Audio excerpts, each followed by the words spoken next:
नमस्कार, हमारे छत्तीसगढ़ देख रहे हैं आप और मैं हूं आपके साथ सपना दीपक मद्देशिया। बुलेटिन का आगाज करेंगे। नई दिल्ली में पीएम मोदी की अध्यक्षता में मुख्यमंत्री परिषद की बैठक का आयोजन किया गया, जिसमें छत्तीसगढ़ के मुख्यमंत्री विष्णुदेव साय भी शामिल हुए। वहीं बैठक में छत्तीसगढ़ सरकार के सुशासन मॉडल, नवाचारों और जन भागीदारी आधारित योजनाओं ने विशेष पहचान बनाई।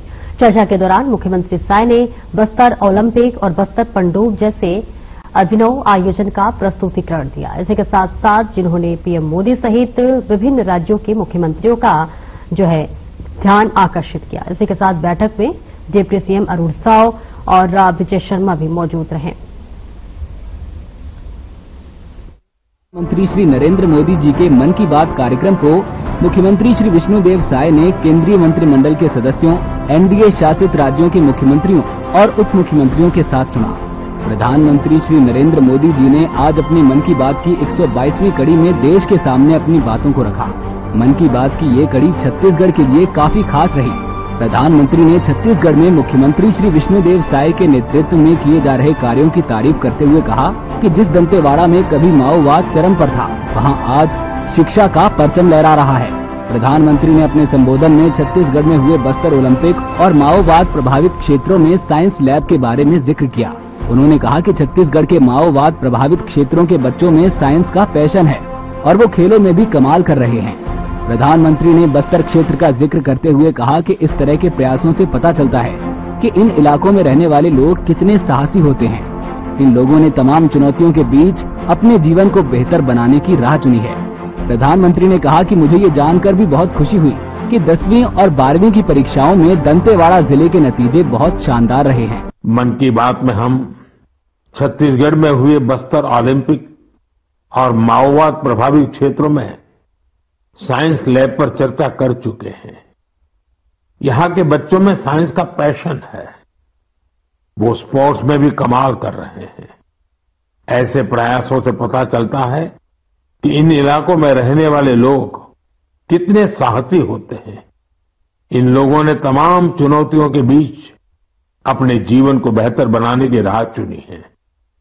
मुझे यह जानकर भी बहुत खुशी हुई कि 10वीं और 12वीं की परीक्षाओं में दंतेवाड़ा जिले के नतीजे बहुत शानदार रहे हैं। करीब 95% रिजल्ट के साथ ये जिला 10वीं के नतीजों में टॉप पर रहा। वहीं 12वीं की परीक्षा में इस जिले ने छत्तीसगढ़ में 6ठा स्थान हासिल किया। सोचिए, जिस दंतेवाड़ा में कभी माओवाद चरम पर था, वहां आज शिक्षा का परचम लहरा रहा है। ऐसे बदलाव हम सभी को गर्व से भर देते हैं। मुख्यमंत्री विष्णुदेव साय ने प्रधानमंत्री का आभार व्यक्त किया है। मुख्यमंत्री ने कहा कि छत्तीसगढ़ की सरकार प्रधानमंत्री के विकसित भारत के नक्शे कदम पर चल रही है और विकसित छत्तीसगढ़ इस अभियान में अपना महत्वपूर्ण योगदान निभाएगा। प्रधानमंत्री जी ने कोरिया जिले के आदिवासी किसानों द्वारा सोन हनी जैविक शहद के सफल ब्रांड निर्माण की भी प्रशंसा की। प्रधानमंत्री श्री नरेंद्र मोदी जी की अध्यक्षता में देश की राजधानी दिल्ली के अशोक होटल में आयोजित मुख्यमंत्री परिषद की बैठक में छत्तीसगढ़ सरकार के सुशासन मॉडल, नवाचारों और जन भागीदारी आधारित योजनाओं ने विशेष पहचान बनाई। मुख्यमंत्री श्री विष्णुदेव साय द्वारा प्रस्तुत बस्तर ओलंपिक और बस्तर पनडुब्बी जैसे अभिनव आयोजनों ने प्रधानमंत्री श्री नरेंद्र मोदी सहित विभिन्न राज्यों के मुख्यमंत्रियों का ध्यान आकर्षित किया। बैठक में उप मुख्यमंत्री श्री अरुण साव एवं श्री विजय शर्मा भी उपस्थित थे। मुख्यमंत्री श्री साय ने अपने प्रस्तुतिकरण की शुरुआत राज्य में सुशासन की संस्थागत पहल से की। उन्होंने बताया कि छत्तीसगढ़ में सुशासन एवं अभिसरण विभाग का गठन कर योजनाओं को प्रभावी ढंग से लागू किया जा रहा है। अटल मॉनिटरिंग पोर्टल जैसे डिजिटल प्लेटफॉर्म से योजनाओं की निगरानी की जा रही है, जिससे शिकायतों का समाधान निर्धारित समय में संभव हो रहा है। उन्होंने कहा कि शासन का उद्देश्य केवल योजनाएं बनाना नहीं, बल्कि उन्हें जमीनी स्तर पर ईमानदारी व संवेदनशीलता से लागू करना है। बैठक में केंद्र की फ्लैगशिप योजनाओं के क्रियान्वयन पर भी विशेष चर्चा हुई। मुख्यमंत्री ने बताया कि प्रधानमंत्री आवास योजना, उज्ज्वला, आयुष्मान भारत और जल जीवन मिशन जैसी योजनाओं को छत्तीसगढ़ में ग्राम सभा, जन संवाद और तकनीक के माध्यम से आम जन तक पहुंचाया गया है। बैठक का सबसे प्रेरक क्षण तब आया जब मुख्यमंत्री ने बस्तर ओलंपिक और बस्तर पनडुब्बी पर विशेष प्रेजेंटेशन दिया।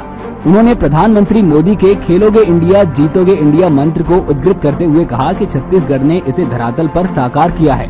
बस्तर ओलंपिक अब सिर्फ एक खेल आयोजन नहीं, बल्कि एक सामाजिक क्रांति बन चुका है, जिसने युवाओं के हाथों से बंदूकें छीनकर गेंद, भाला और तीर थमा दिए हैं। मुख्यमंत्री ने बताया कि इस आयोजन में 1,65,000 प्रतिभागियों ने भाग लिया। मुख्यमंत्री ने बताया कि बस्तर पंडुम उत्सव के माध्यम से छत्तीसगढ़ ने न केवल आदिवासी संस्कृति, लोक कलाओं और परंपराओं को संरक्षित किया, बल्कि उन्हें राष्ट्रीय मंच भी प्रदान किया। बैठक में जिन राज्यों को अपनी योजनाओं के प्रस्तुतिकरण का अवसर मिला, उनमें छत्तीसगढ़ का बस्तर मॉडल बेहद प्रभावशाली रहा। जन भागीदारी, संस्कृति और विकास के इस अनोखे मेल ने सभी को प्रभावित किया। बैठक में सुझाव दिया गया कि जन भागीदारी व सांस्कृतिक जुड़ाव पर आधारित ऐसे मॉडल्स को अन्य राज्यों में भी अपनाया जा सकता है। प्रधानमंत्री श्री नरेंद्र मोदी सहित अन्य राज्यों के मुख्यमंत्रियों ने इन पहलों को अनुकरणीय बताते हुए सुझाव दिया कि ऐसे नवाचार जो समाज की जड़ों से जुड़ते हों और विकास की दिशा तय करते हों, उन्हें विस्तार दिया जाना चाहिए। मुख्यमंत्री परिषद की बैठक में छत्तीसगढ़ के बस्तर मॉडल को जिस तरह सराहा गया, उसने ये स्पष्ट किया कि जन सहभागिता, सांस्कृतिक पुनर्जागरण और विकास के समन्वय से किस तरह दूरस्थ और चुनौतीपूर्ण क्षेत्रों में भी बदलाव की मजबूत नींव रखी जा सकती है। प्रधानमंत्री श्री नरेंद्र मोदी जी की अध्यक्षता में देश की राजधानी दिल्ली के अशोक होटल में आयोजित मुख्यमंत्री परिषद की बैठक के उपरांत केंद्रीय स्वास्थ्य मंत्री श्री जेपी नड्डा जी ने पत्रकार वार्ता को संबोधित करते हुए कहा कि मुख्यमंत्री परिषद में छत्तीसगढ़ में नक्सलवाद के खिलाफ जारी मुहिम को लेकर चर्चा हुई। नक्सलाइट्स के खिलाफ जो मुहिम चल रही है, उस पर भी चर्चा हुई और उस चर्चा में हमारे छत्तीसगढ़ के मुख्यमंत्री ने कैसे नक्सलिज्म पर हम लोगों ने लड़ाई लड़ी है और किस तरीके से हम सफलता पा रहे हैं और हमें सफलता मिल रही है, उसके बारे में विष्णुदेव साय जी ने, जो मुख्यमंत्री हैं छत्तीसगढ़ के, उन्होंने सबके सामने उस विषय को रखा। वहां के गृह मंत्री विजय शर्मा जी ने किस तरीके से हम नक्सल प्रभावित इलाकों में पुनर्वासन कर रहे हैं, उनको हम किस तरीके से मुख्य धारा में ला रहे हैं, इस पर बल दिया, इस पर जोर दिया। उसके बारे में जो स्कीमें चल रही है उसकी चर्चा की। भारत के गृह मंत्री अमित शाह जी ने जो रणनीति रही है उस पर भी चर्चा की और उन्होंने हमारा मार्गदर्शन किया और सभी चीफ मिनिस्टर्स और डिप्टी चीफ मिनिस्टर्स को अवगत कराया कि किस तरीके से इसको हमने परास्त करने में अपनी ताकत लगाई है। जो ऑपरेशन सिंदूर पारित हुआ, उसको राजस्थान के मुख्यमंत्री श्री भजनलाल शर्मा ने प्रस्तावक के रूप में रखा था और एकनाथ शिंदे जी हमारे उप मुख्यमंत्री महाराष्ट्र, इन्होंने उसका अनुमोदन किया और सभी ने उसको सर्वसम्मति से पारित किया। छत्तीसगढ़ में स्वास्थ्य और उद्योग क्षेत्र में बड़े निवेश की दिशा में अहम कदम बढ़े हैं। कल नई दिल्ली स्थित छत्तीसगढ़ सदन में मुख्यमंत्री श्री विष्णुदेव साय से 2 प्रमुख उद्योग समूहों ने मुलाकात की। वेदांता अस्पताल के संस्थापक और प्रख्यात हृदय रोग विशेषज्ञ डॉक्टर नरेश त्रिहन ने रायपुर में एक अत्याधुनिक मल्टी स्पेशलिटी अस्पताल स्थापित करने का प्रस्ताव दिया। उन्होंने बताया कि वो इस परियोजना में लगभग 500 करोड़ रुपए का निवेश करना चाहते हैं। ये अस्पताल उन्नत चिकित्सा तकनीक, विशेषज्ञ डॉक्टरों, रिसर्च और प्रशिक्षण सुविधाओं से लैस होगा। वहीं वरुण बेवरेजेस लिमिटेड के चेयरमैन श्री रवि जयपुरिया ने रायपुर में कार्बोनेटेड सॉफ्ट ड्रिंक्स और फ्रूट जूस आधारित संयंत्र लगाने का प्रस्ताव दिया।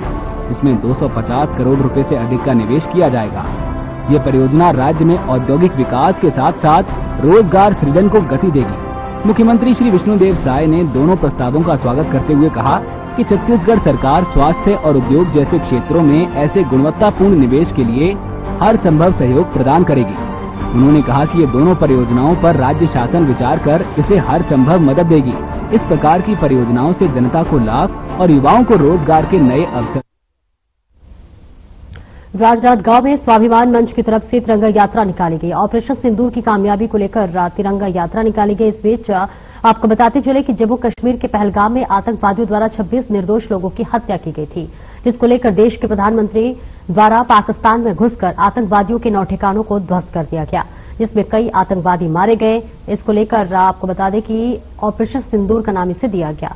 और इस बीच इसको लेकर आज स्वाभिमान मंच के द्वारा तिरंगा यात्रा निकाली गई है, जो कि महावीर चौक से होते हुए जयस्तंभ चौक, मानव मंदिर चौक और गुरुद्वारा चौक, नया बस स्टैंड होते हुए गौरव स्थल पर समाप्त हुई और वहां पर श्रद्धांजलि भी दी गई। इस शोभा यात्रा में बड़ी संख्या में महिलाएं मौजूद रही। यह तिरंगा यात्रा महिलाओं के द्वारा निकाली गई, जो वापस महावीर चौक पर समाप्त हुई।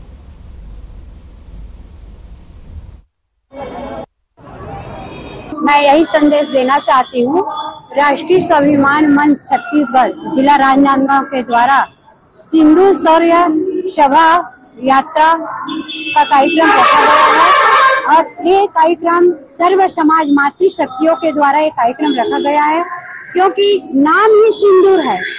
तो इस सिंदूर के नाम से जो अपना हमारा प्रधानमंत्री सिंदूर का ऑपरेशन सिंदूर का नाम दिया है, तो ये महिलाओं का एक सम्मान का प्रतीक है। तो एक कार्यक्रम हमारी महिलाओं मातृ शक्ति के द्वारा एक कार्यक्रम रखा गया है, क्योंकि हर महिला का सुहाग उस सिंदूर से बंधा हुआ है। वहाँ हमारे भाई जवान जो शहीद हुए हैं उसके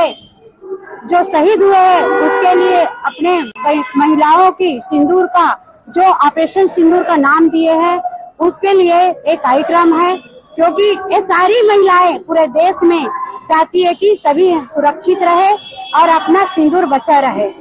एक कहावत है, नारी तुम चमन की फूल हो, नारी तुम चमन की फूल हो, झुक गई तो दुर्गा हो, झुक गई तो दुर्गा हो, और अड़ गई तो काली हो, और अड़ गई तो काली हो।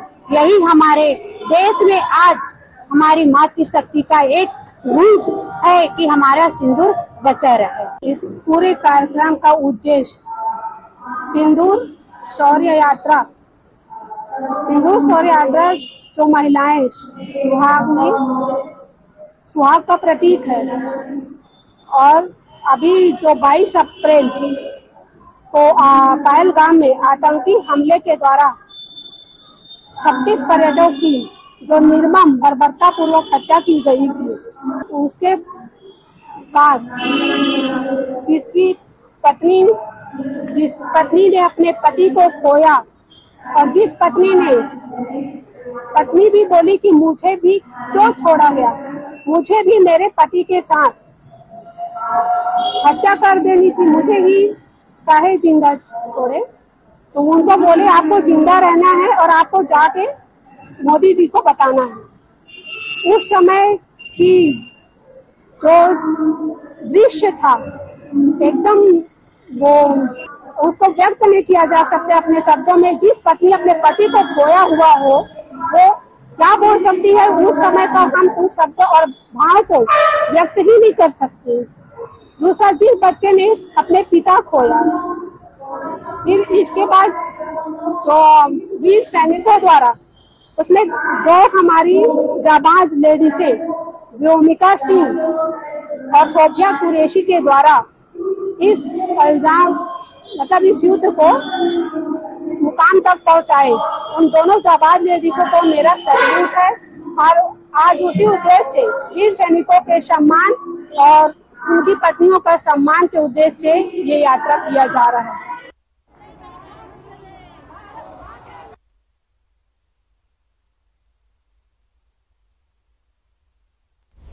छत्तीसगढ़ के उप मुख्यमंत्री विजय शर्मा छत्तीसगढ़ के ऐतिहासिक पुरातात्विक और जन आस्था के केंद्र बाबा भोरमदेव मंदिर पहुंचे। उन्होंने मंदिर परिसर में विधिवत पूजा अर्चना की और भगवान महादेव का आशीर्वाद प्राप्त किया। इस मौके पर उन्होंने छत्तीसगढ़ प्रदेश के नागरिकों की सुख समृद्धि और शांति की कामना की। उप मुख्यमंत्री ने मंदिर प्रांगण में पारंपरिक विधि विधान से भगवान शिव को बेलपत्र, पुष्प और धूप दीप अर्पित किए। मुख्यमंत्री विजय शर्मा ने कहा कि बाबा भोरमदेव मंदिर आस्था का केंद्र है और यहां की पावन ऊर्जा जनमानस को आध्यात्मिक बल प्रदान करती है। उन्होंने कहा कि भगवान शिव की कृपा हम सभी पर बनी रहे, यही मेरी प्रार्थना है। साथ ही उन्होंने ईश्वर से प्रार्थना की है कि छत्तीसगढ़ जो है यहां के लोग खुशहाल रहे और प्रदेश लगातार प्रगति की ओर आगे बढ़ती रहे।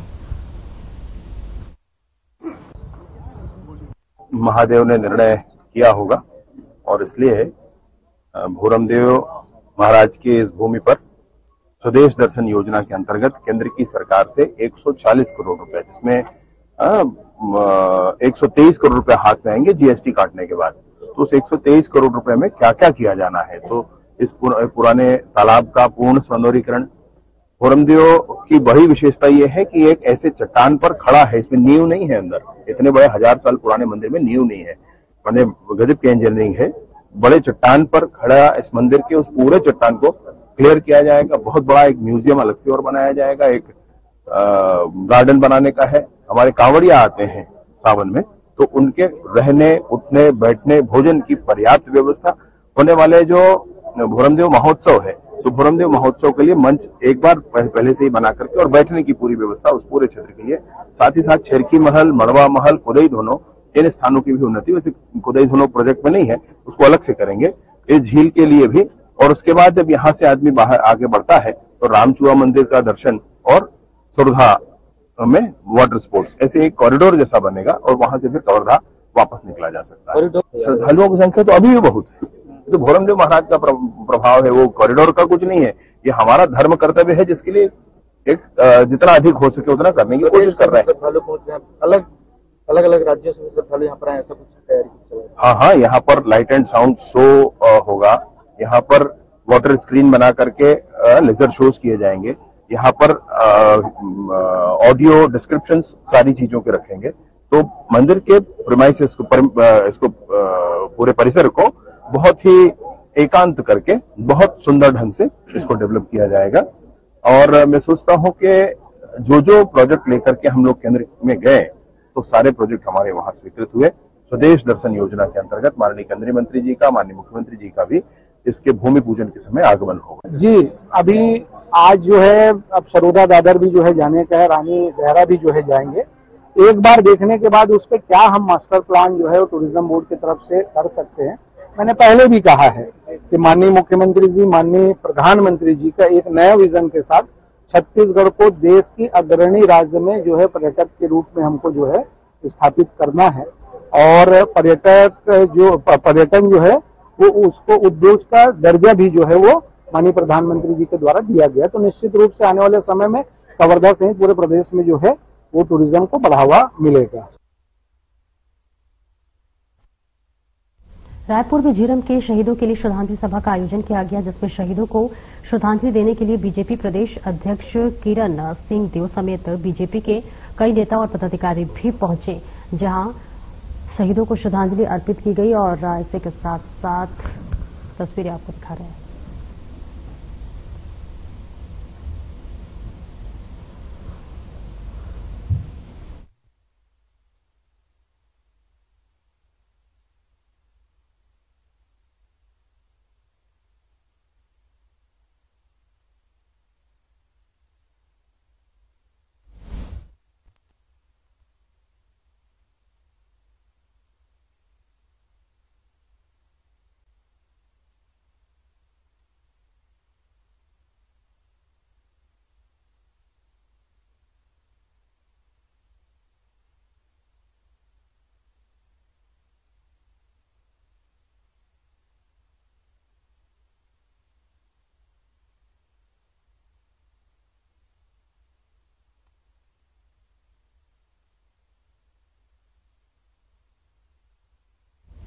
और सकती जिले में अवैध उत्खनन माफिया बेलगाम हो चुके हैं। दिन दहाड़े कहीं भी धमाके कर डोलोमाइट पत्थर निकालने लगे हैं। इन्हें तो ना पुलिस का डर है और ना जिला प्रशासन का खौफ। इस पर निखिल रिपोर्ट।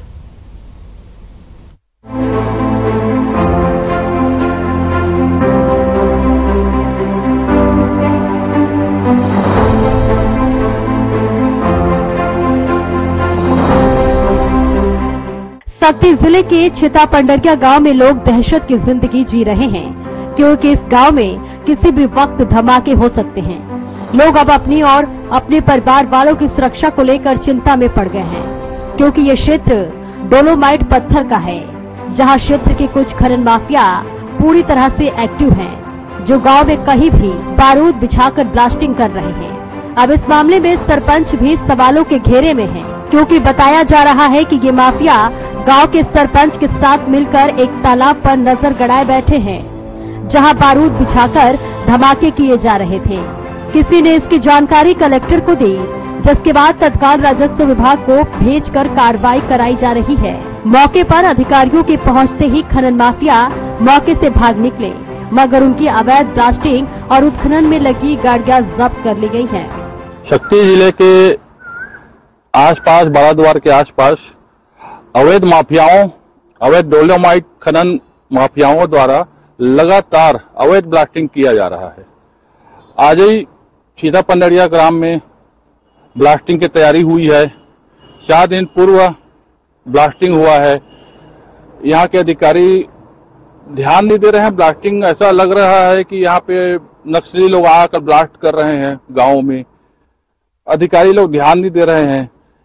सरपंच वहां पे परमिशन दिया है कि नहीं दिया है, सरपंच के ऊपर अगर वहां का सरकारी तालाब में ब्लास्टिंग हुआ है तो सरपंच के ऊपर FIR दर्ज होना चाहिए।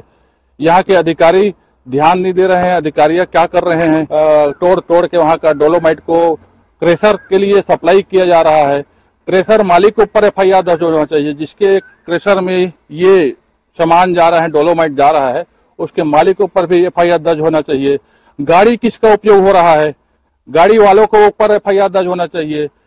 जो ब्लास्टिंग कर रहा है, जो कंपनी ब्लास्टिंग यहाँ पे आके कर रही है, जिस कंपनी के कर्मचारी आके कर रहे हैं, अधिकारी आकर रहे हैं, क्या वो उनके पास परमिशन है, ये देखना चाहिए। उनके ऊपर भी FIR दर्ज होना चाहिए। और इन लोगों को मतलब ध्यान ही नहीं है कि यहाँ के प्रतिनिधि क्या कर रहे हैं। हम लोग जैसे आदमी को पता नहीं चल रहा है, ब्लास्टिंग हो जा रहा है यहाँ पे, अधिकारी लोग को पता नहीं चल रहा है, पुलिस वाले SP तक को पता नहीं चल रहा है, कलेक्टर तक को नहीं पता चल रहा है कि यहाँ अचानक आके अवैध रूप से खनन करके ब्लास्टिंग करके सब मतलब हजारों ट्रैक्टर और ट्रकों में इन लोग अवैध ट्रांसपोर्टिंग करके क्रेशर वालों को बेचते जा रहे हैं। खतरा तो बहुत है, लोगों को जान माल की बहुत हानि हो रही है, होने वाली है इसमें अगर अपन सोचे तो। और माल का हानि तो हो ही रहा है, सबके घर छत तोड़ ही रहे हैं, ग्रामीण लोग तो परेशान ही है इसमें। मैं गया था सीता पंडेरा के साइड में जहाँ ब्लास्टिंग होने वाली है, पूरा बम बारूद बिछा के रखे हैं, पर टायर वार इधर फैले हुए हैं, पूरा ड्रिलिंग मशीन और उसके पूरा फर्नीचर, पूरा चेन मशीन, 2-3 तो हाईवा, पूरा तैयारी में है लोग ब्लास्टिंग करने के लिए। आज या कल में ये ब्लास्टिंग फिर होने वाला है, जो अवैध है और पूर्ण रूप से अवैध है, इस पर जरूर कार्रवाई होना चाहिए। जिला प्रशासन को सूचना मिली कि चित्ता पंडेरिया के एक गांव में ब्लास्टिंग के माध्यम से डोलोमाइट निकालने की कोशिश की जा रही है। तालाब गहरीकरण के नाम पे प्रस्ताव दिया था और उस प्रस्ताव की आड़ में वो बेसिकली डोलोमाइट निकालने की कोशिश कर रहे थे ब्लास्टिंग के माध्यम से। इस संदर्भ में जैसे जानकारी मिली, राजस्व का जो अमला था वो तत्काल एक्टिवेट हुआ और उस घटनास्थल पे गया। घटनास्थल पे जाकर उन्होंने जो भी गाड़ियां थी वो जब्त की। कलेक्टर ने कहा कि इस प्रकार अवैध उत्खनन के लिए विस्फोटक सामग्री का उपयोग करना कहीं भी बर्दाश्त नहीं किया जाएगा। साथ ही कलेक्टर ने यह भी कहा कि इस मामले में कड़ी कार्रवाई होगी। जांच टीम की रिपोर्ट जल्द ही मेरे टेबल पर होगी।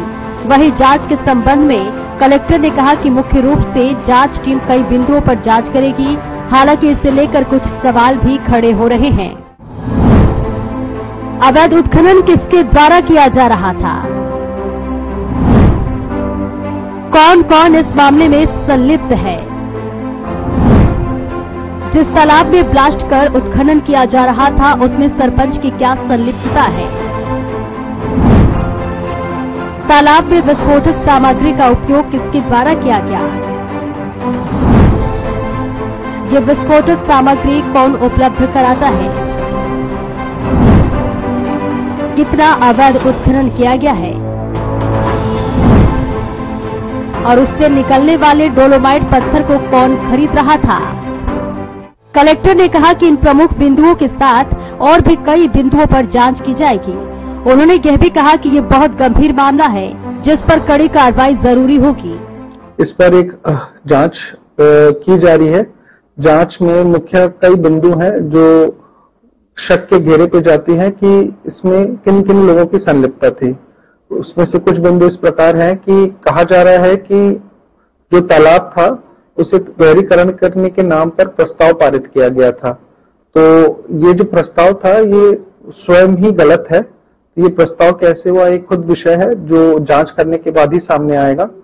दूसरा ये था कि बिना अनुमति के आप ब्लास्टिंग नहीं कर सकते हो, तो ये बिना अनुमति के जो भी कंसर्न पर्सन था उसके पास एक्सप्लोसिव्स कहां से आए और जिनकी गाड़ियां जब्त हुई है ये कौन से लोग हैं जो बेसिकली ये अवैध माइनिंग में परिवहन करना चाह रहे थे। आपको बता दें कि इस पूरे मामले में अभी तक जो भी जांच पड़ताल निकलकर हमारे सामने आई है इसके तार किसी कांग्रेसी नेता से जुड़े नजर आ रहे हैं जिनके द्वारा गाड़ियां लगाकर तालाब में ब्लास्टिंग और अवैध उत्खनन कराया जा रहा था, जिसमें बारूद कंपनी से किसी सोनी की संलिप्तता भी है। वहीं चोरी का माल शुभ मिनरल्स से खरीदा जा रहा था, मगर ये खनन माफिया अभी भी खुले में घूम रहे हैं। जब तक ये कानून के शिकंजे से बाहर है, ग्रामीणों में डर का माहौल बना रहेगा। अब देखना ये है कि ग्रामीणों का ये डर कब तक खत्म होगा और खुलेआम घूमने वाले खनन माफिया कब तक पुलिस की चपेट में आएंगे। अब देखने वाली बात यह होगी कि आखिर पुलिस कब तक जांच रिपोर्ट तैयार करके कलेक्टर को सौंपती है, ताकि मामले में आगे की कार्रवाई की जा सके। Bureau report.